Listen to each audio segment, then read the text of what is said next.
नमस्कार, स्वागत करते हैं आपका इस भेंट वार्ता में। मैं हूं आज आपके साथ दीपक निषाद और बेहद खास विषय पर बातचीत करने के लिए आज हमने अपने स्टूडियोज में आमंत्रित किया है हृदय रोग विशेषज्ञ डॉक्टर प्रियंक जैन को। आपका बहुत बहुत स्वागत है हमारे स्टूडियोज में। धन्यवाद। 29 सितंबर को प्रतिवर्ष हम विश्व हृदय दिवस के रूप में मनाते हैं वर्ल्ड हार्ट डे। दिल से जुड़ी बीमारियां बहुत महत्वपूर्ण हैं और उसके बारे में जागरूकता पैदा करना भी उतना ही महत्वपूर्ण है और इस दिन का उद्देश्य भी यही है। तो सबसे पहले डॉक्टर साहब, आपसे हम जानना चाहेंगे दिल से जुड़ी हुई बीमारियों के बारे में, हृदय से जुड़ी हुई बीमारियों के बारे में। खासकर हमारे समाज में हार्ट अटैक की बात बहुत होती है, हृदयाघात की बात बहुत होती है, तो इसके बारे में हमारे श्रोताओं को क्या बताना चाहेंगे आप? देखिए, हृदय रोग बहुत कहना चाहिए कि बड़ा विषय है।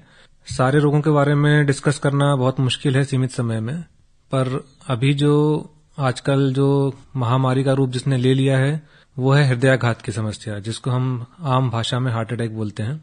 हार्ट अटैक यूजुअली ऐसा होता है कि हार्ट को रक्त पहुंचाने वाली जो नसें रहती हैं, हम उनको कोरोनरी आर्टरीज बोलते हैं। तो हार्ट को ब्लड सप्लाई करने वाली जो नसें रहती हैं उनके अंदर ब्लॉकेज होने के कारण, उनके अंदर कभी कभी खून का थक्का जम जाने के कारण हार्ट को ब्लड मिलना, रक्त मिलना कम हो जाता है और जब वो एकदम से अचानक से होता है तो मनुष्य को हार्ट अटैक आ जाता है। उसमें यदि हम मान लीजिए जल्दी उपचार ना दें, जल्दी उस नस को ना खोला जाए दवा के द्वारा या फिर एंजियोग्राफी करके एंजियोप्लास्टी के द्वारा या अन्य किसी तरीके से, तो हृदय में काफी ज्यादा मात्रा में डैमेज हो सकता है जो कभी कभी प्राणघातक भी हो सकता है। जी, हृदय को अधिक नुकसान पहुंच सकता है यदि समय पर इलाज ना दिया जाए।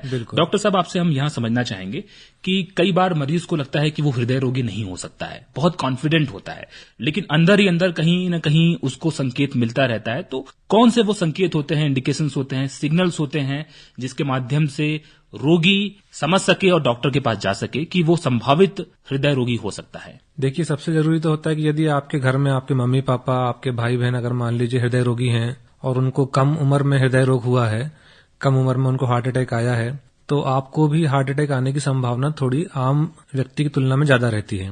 दूसरा, यदि आपका वजन ज्यादा है, आप मधुमेह मतलब कि डायबिटीज से पीड़ित हैं, आपको उच्च रक्तचाप मतलब कि ब्लड प्रेशर की बीमारी है, अगर आपका वजन बहुत ज्यादा है, आपकी सेडेंटरी लाइफस्टाइल है, चलना फिरना कम करते हैं, खान पान में आप तेल वगैरह, घी वगैरह ज्यादा इस्तेमाल करते हैं, तो आपको हृदय रोग होने की संभावना ज्यादा रहती है।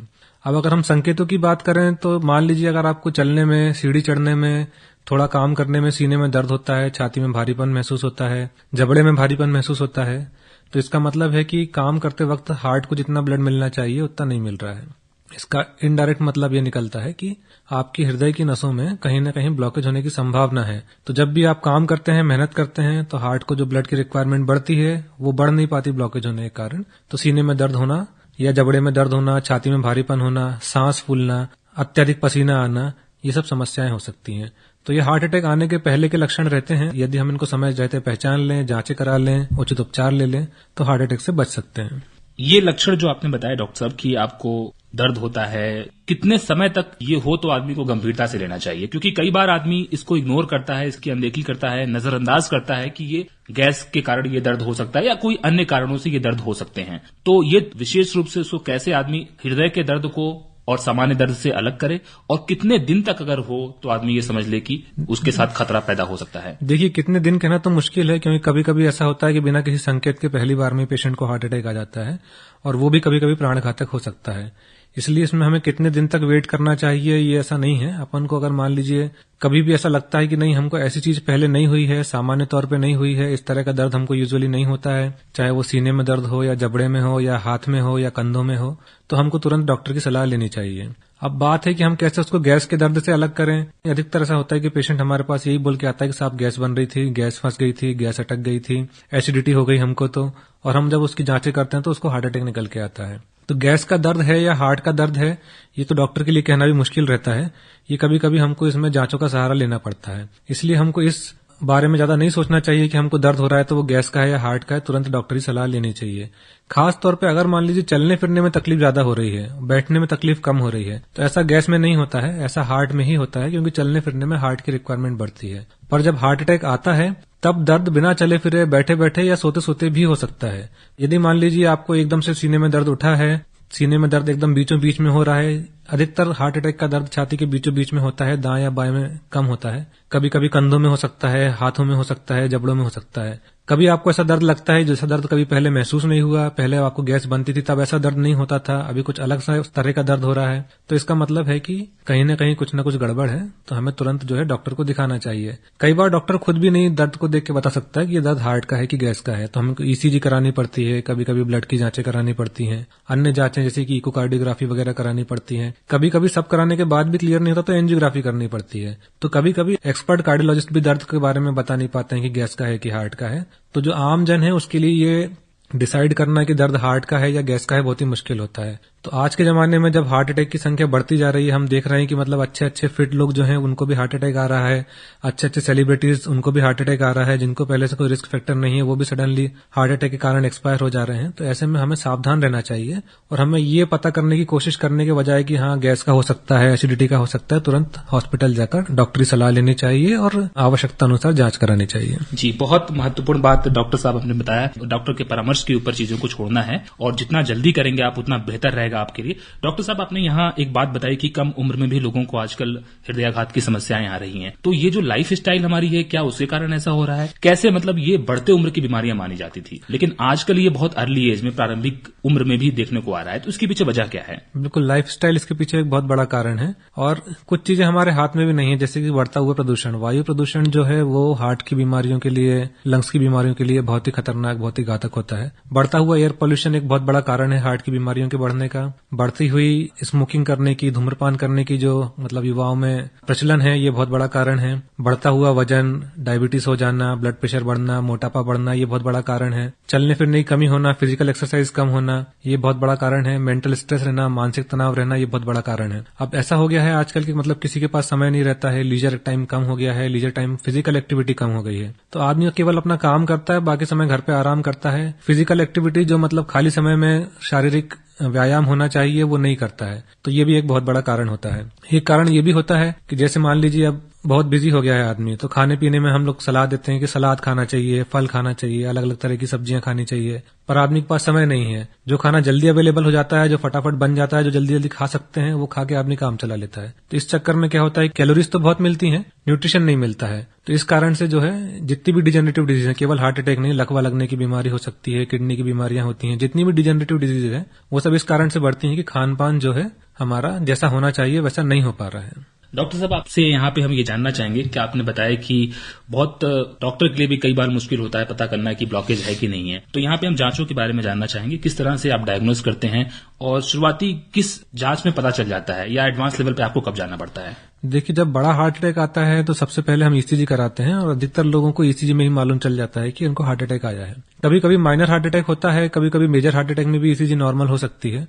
तो हम एक ईसीजी देख के कभी रूल आउट नहीं करते हैं कि हार्ट अटैक है कि नहीं। अगर पहली ईसीजी कराई और एकदम साफ साफ दिख रहा है हार्ट अटैक है तो फिर हार्ट अटैक है, पर अगर मान लीजिए नॉर्मल है ईसीजी और हमें लग रहा है कि नहीं दर्द हार्ट का हो सकता है, तो हम उसकी एक के बाद एक ईसीजी कराते हैं। साथ में कुछ ब्लड की जांचें कराते हैं। ब्लड की जांचों में इनको हम कार्डियक मार्कर्स बोलते हैं, जैसे कि एक ट्रॉप आई की जांच होती है, ट्रॉप टी की जांच होती है, सीकेएमबी की जांच होती है। जब हार्ट में इंजरी होती है तो कुछ तत्व होते हैं जो केवल हार्ट में पाए जाते हैं, जैसे कि ट्रॉप आई है, तो वो तत्व नॉर्मली ब्लड में नहीं रहते हैं, पर जब हार्ट अटैक आता है तो उनकी मात्रा रक्त में बढ़ जाती है और जिसको हम ब्लड टेस्ट के द्वारा पकड़ सकते हैं। मगर इसकी भी एक लिमिटेशन है, इमरजेंसी में इसको यूज करने के लिए लिमिटेशन है, क्योंकि इसको भी रक्त में आने में कभी कभी 3 से 6 घंटे लगते हैं। तो अगर मान लीजिए मरीज को छाती में दर्द हुआ है, उसने पहली बार में जांच कराई, तुरंत में जांच कराई, तो कई बार वो जांच नॉर्मल आती है, तो हमको वो जांच 6 घंटे बाद फिर से रिपीट करानी पड़ती है। अगर मान लीजिए ये जांचें भी नॉर्मल आती हैं, रिपीट हमने करा लिया, वो भी नॉर्मल आया, फिर भी हमें लग रहा है कि हार्ट की प्रॉब्लम है, तो फिर हम, अगर पेशेंट स्टेबल है, तो हम एक टीएमटी ट्रेडमिल टेस्ट होता है, मशीन पे दौड़ाते हैं, या साइकिल चलाने वाला, हम स्ट्रेस टेस्ट बोलते हैं। तो एक तरह का स्ट्रेस टेस्ट पेशेंट से कराते हैं, जिसमें हम पेशेंट को थोड़ा सा एक्सर्ट मतलब थोड़ी मेहनत कराते हैं। तो अगर मान लीजिए मेहनत कराने के बाद में भी हमको सब चीजें नॉर्मल लग रही हैं, कोई खराबी नहीं लग रही है, और फिर मान लीजिए पेशेंट स्टेबल है, तो फिर डॉक्टर की डिस्क्रिप्शन पे या तो हम उसको आगे एंजियोग्राफी के लिए एडवाइस कर सकते हैं, या फिर हम उसको कुछ दवाइयां लिख के कुछ दिन बाद दोबारा बुला सकते हैं फर्दर इवैल्यूएशन के लिए। वो मतलब डॉक्टर का अलग अलग पेशेंट के हिसाब से अलग अलग अपना समझने का वो हो सकता है। कहने का मतलब हमारा ये है कि एक ईसीजी अगर आपकी नॉर्मल आ गई तो अपन ये नहीं बोल सकते कि हार्ट अटैक नहीं है। आपके एक ब्लड का जांच एक नॉर्मल आ गई तो ये नहीं बोल सकते कि हार्ट अटैक नहीं है। कभी कभी टीएमटी नॉर्मल आने के बाद भी हार्ट की प्रॉब्लम हो सकती है। तो ऐसा रहता है कि मतलब डॉक्टर जो है पेशेंट टू पेशेंट असेस करने की कोशिश करता है, और डॉक्टर का जो इम्प्रेशन रहता है डॉक्टर की जो समझ रहती है वो किसी भी जांच से ज्यादा महत्वपूर्ण रहती है। तो इस मामले में कभी मान लीजिए जांच नॉर्मल भी है, अगर डॉक्टर को लग रहा है कि नहीं हार्ट की प्रॉब्लम होने की संभावना ज्यादा है, वो आगे एंजियोग्राफी के लिए एडवाइस करता है, तो फिर वो भी करानी पड़ती है। डॉक्टर साहब यहाँ पे आपसे जानना चाहेंगे कि मान लीजिए मरीज को हार्ट अटैक हुआ और उसने जो है एंजियोप्लास्टी कराई या सर्जरी के थ्रू गुजरा, सर्जरी के बाद या एंजियोप्लास्टी के बाद क्या वो मरीज सामान्य दिनचर्या में अपने जीवन को वैसे ही जी सकता है, या क्या हिदायतें या उसको क्या प्रिकॉशंस लेने पड़ते हैं? देखिए, नॉर्मली एंजियोप्लास्टी के बाद डिस्चार्ज होने के बाद यदि मान लीजिए पेशेंट को और कोई तकलीफ नहीं है, सीने में दर्द वगैरह नहीं है, सांस वगैरह नहीं फूलती है, मरीज अगर मान लीजिए अपने आप को स्वस्थ महसूस कर रहा है, तो वो नॉर्मल किसी भी व्यक्ति की तरह अपना जीवन व्यतीत कर सकता है। कुछ बातों का उसको ध्यान रखना रहता है कि कुछ तो दवाइयां उसको जो लिखी गई हैं, खून पतला करने की दवाइयां यूजुअली एंजियोप्लास्टी के बाद खाना बहुत जरूरी हो जाता है, तो अपनी दवाइयों का डोज मिस ना करे, खून पतला करने की दवाइयों का खास तौर पर मिस ना करे। दूसरी बात, जैसे खून पतला करने की दवाई चलती है तो उनका एक साइड इफेक्ट होता है, कहीं चोट लगी है तो वहां से ब्लीडिंग होने के चांस ज्यादा रहते हैं, तो ऐसा कोई काम ना करे जिसमें चोट लगने की संभावना ज्यादा रहती हो, क्योंकि अगर मान लीजिए चोट लगेगी तो वहां से ब्लड लॉस ज्यादा हो सकता है। तीसरा, मान लीजिए कोई भी सर्जरी कराने जाना है, दांत निकलवाने जाना है, कुछ भी करना है तो डॉक्टर को जरूर बताएं कि हमारी एंजियोप्लास्टी हुई है, हमारी खून पतले करने की दवाइयां चलती हैं, क्योंकि यदि मान लीजिए दवाई चलती रहेंगी और ऑपरेशन करेंगे तो ऑपरेशन में ब्लीडिंग बहुत ज्यादा हो सकती है, तो इस बात का ध्यान रखना रहता है। और सबसे जरूरी है कि जैसे मान लीजिए आपको एक बार हार्ट की प्रॉब्लम हो चुकी है,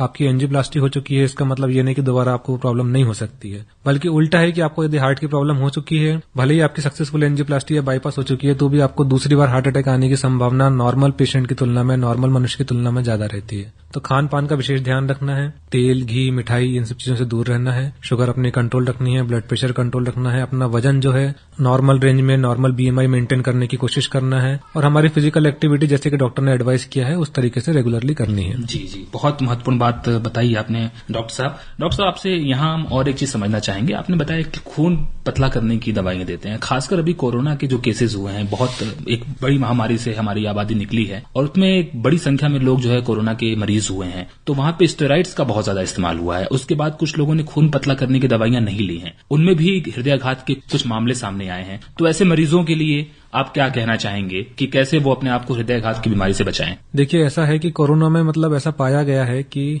केवल हार्ट की नसों में ही नहीं, शरीर की विभिन्न नसों में खून के थक्के जमने की संभावना बढ़ी हुई पाई गई है। तो इस मामले में जब कोविड रहता है, कोविड से ठीक होने के बाद कुछ दिनों के लिए खून पतला करने की दवाइयां डॉक्टर जो है अपने डिस्क्रिप्शन पे पेशेंट के रिस्क को असेस करते हुए देते हैं। तो अगर मान लीजिए डॉक्टर को लग रहा है कि आपका रिस्क ज्यादा है, आपको पहले से कुछ रिस्क फैक्टर है, कोलेस्ट्रॉल है, ब्लड प्रेशर बढ़ा हुआ है, डायबिटीज है, या आपको पहले से हार्ट की समस्या है, या पेशेंट को लग रहा है कि अदरवाइज भी आपका कोविड ऐसा था कि मतलब उसमें हार्ट के अंदर खून का थक्का बनने की संभावना ज्यादा है, तो वो आपको कुछ दिनों के लिए या कुछ महीनों के लिए खून पतला करने की दवाई प्रिस्क्राइब कर सकता है। अगर डॉक्टर ने आपको दवाई प्रिस्क्राइब की है तो आप उसे लें, यदि नहीं प्रिस्क्राइब की है तो अपने खुद की तरफ से ये सोच करके हमको हार्ट अटैक ना आए, हम ये दवाई खा लें, ऐसा नहीं करना है। जी जी, ये भी बहुत महत्वपूर्ण बात है, क्योंकि लोगों में एक चलन बढ़ जाता है कि ऐसा हो रहा है, लोग समाज में जो चर्चाएं चलती है उसके आधार पर भी कई बार दवाएं लेने लगते हैं, तो ये गलत है। इस प्रचलन की तरफ हमें नहीं जाना है। सभी दवाइयों के फायदे नुकसान होते हैं, कोई दवाई ऐसी नहीं होती जिसका केवल फायदा हो, नुकसान कुछ ना हो। तो यदि मान लीजिए दवाई की जरूरत नहीं है, हम उसे बिना आवश्यकता के लेंगे तो वो कहीं ना कहीं नुकसान कर सकता है। अनावश्यक दवाइयों का सेवन नहीं करना है।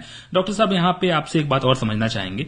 मान लीजिए आपके बारे में जानकारी हो गई कि आप हृदय रोगी हैं और आपकी दवाइयां चल रही हैं, यदि आपने अपने लाइफ स्टाइल को मेंटेन कर लिया, बाकी सारे पैरामीटर्स भी आपके नॉर्मल हो गए हैं, तो भी क्या आपको दवाइयों की जरूरत पड़ती है हृदय रोगी के लिए? बिल्कुल। देखिए, क्या है, सब चीजें अपनी अपनी तरफ से कंट्रीब्यूट करती हैं। आपकी लाइफ स्टाइल जो है आपका रिस्क कुछ हद तक कम करती है। अगर मान लीजिए हेल्दी लाइफ स्टाइल है, हेल्दी डाइटरी हैबिट्स हैं, बढ़िया खान पान खाते हैं, तो आपका दोबारा हार्ट अटैक आने की संभावना कुछ हद तक कम हो जाती है। अगर आप उसके साथ में रेगुलर दवाइयों का सेवन करते हैं तो वो संभावना और कम हो जाती है। कभी भी आपको दोबारा हार्ट अटैक आने की संभावना शून्य नहीं होती, चाहे आप दवाई खाते रहें, चाहे आप एक्सरसाइज करते रहें, चाहे आप कितनी अच्छी लाइफ स्टाइल मेंटेन क्यों न करें। इसलिए आपको इस बात के लिए हमेशा ध्यान रखना है, जब भी लक्षण हो तो डॉक्टर को दिखाना है, लाइफ स्टाइल मेंटेन करना है, उसकी अपनी इंपॉर्टेंस है, दवाइयां खाना है, उसकी अपनी इंपॉर्टेंस है।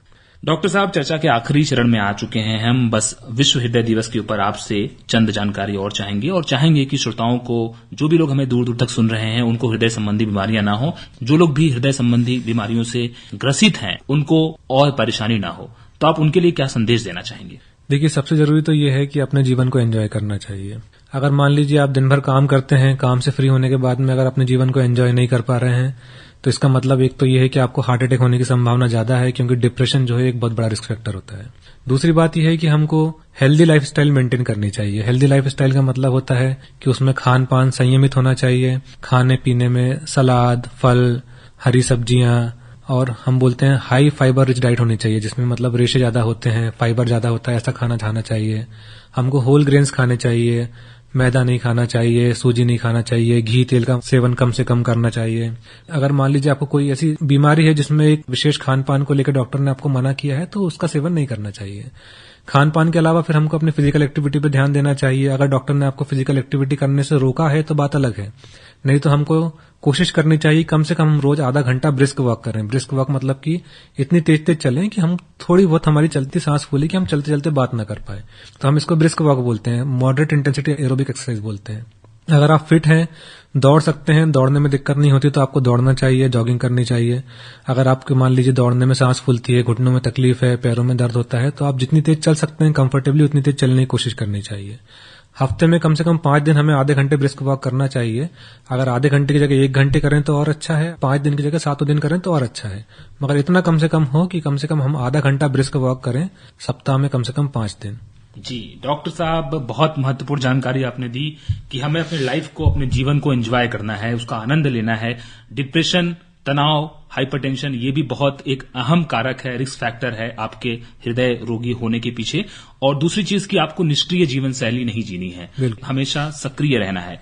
बहुत बहुत शुक्रिया अदा करना चाहते हैं डॉक्टर प्रियंक जैन, वरिष्ठ हृदय रोग विशेषज्ञ। आप विश्व हृदय दिवस के ऊपर हमारे श्रोताओं से जुड़े और आपने उनके साथ इतनी महत्वपूर्ण जानकारियां साझा की। बहुत बहुत शुक्रिया आपका। आपका बहुत बहुत धन्यवाद।